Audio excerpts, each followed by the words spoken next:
Now on to showbiz, and the London Eye is this evening hosting 32 very intimate performances by some of our very best talent, from Beth Orton to Joe Brand. It's all to raise awareness of fair trade.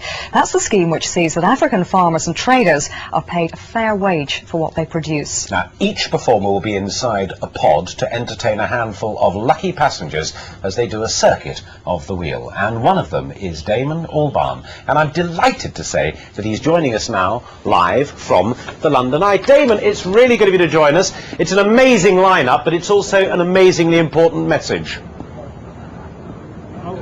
Well, the message is quite a simple one, I think, in context with everything else that's going on at the moment. This is actually young African talent from Africa. And what specifically is it that you want people... People are, what on earth is he talking about?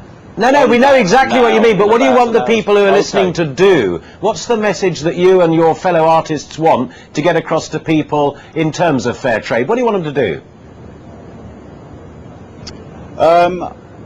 Do you know what? My message is probably not quite that message. I mean, I've always kind of focused on the music and the interaction between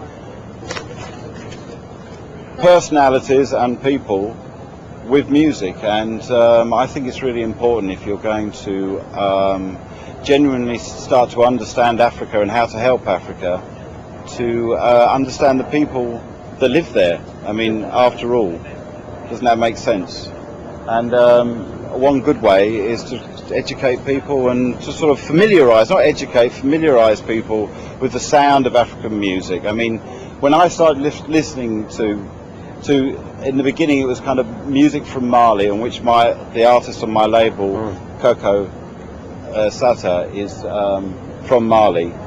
It took me ages. It took me,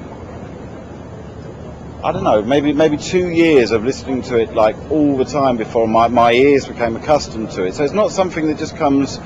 It's not as immediate as pop music, and that's why people shy away from listening to it, because they never give it the time. So I suppose something like this, apart from its very clear political intentions, is important because it gives people a chance to sit in a pod and listen to fantastic music. Why do you want to do something more intimate than Live Aid? This has got nothing to do with Live Aid. I think, you know, Live Aid serves its purpose. This is something that's not really related to that. I don't think it's fair to draw comparisons between the two, to be honest with you. But would it have been a better gig if there'd been more African music on the lineup? I kind of said my bit about that, and I just wish them every success with Live 8 now. All right, well, we wish you every success with tonight's venture. Hope it goes really well, and that message gets across to you, Damon. Good evening to join us. Cheers for now.